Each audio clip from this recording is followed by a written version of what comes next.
Uganda's journey of democratization and the rule of law has consistently revolved around institutional reforms, with the military and police emerging as the most prominent institutions.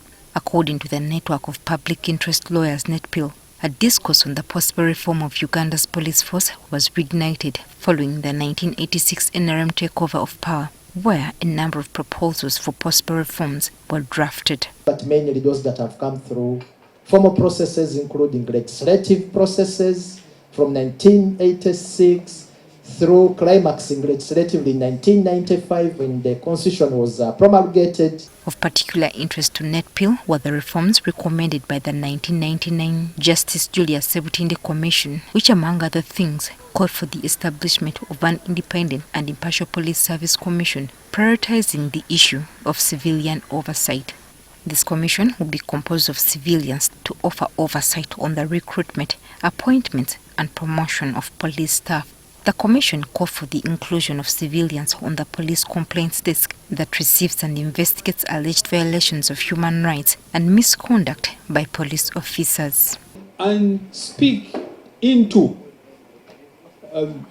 or seek to influence the police, you are actually participating, as per the Constitution, as we shall see shortly. You are engaging in accentuating participatory democracy. We are discussing rule of law.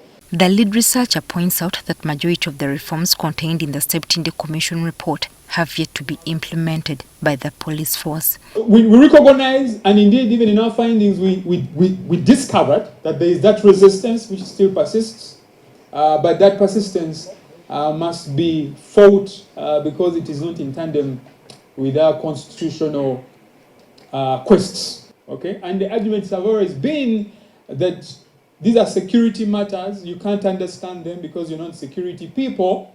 So you better stay in your realm, wherever you are, and don't engage in these. The present police that we have presently in this country is just another arm of government which the executive uses to reinforce its will on the people of Uganda, and in the long run, it will not even benefit the commander-in-chief.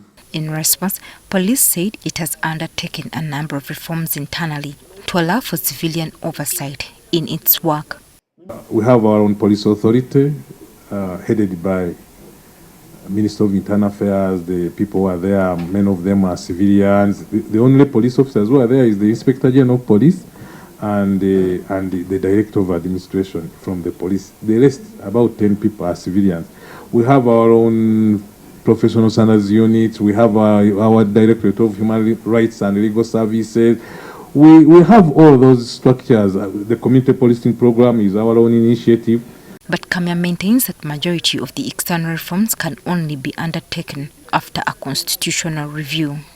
Joyce Nakato, NTV Weekend Edition.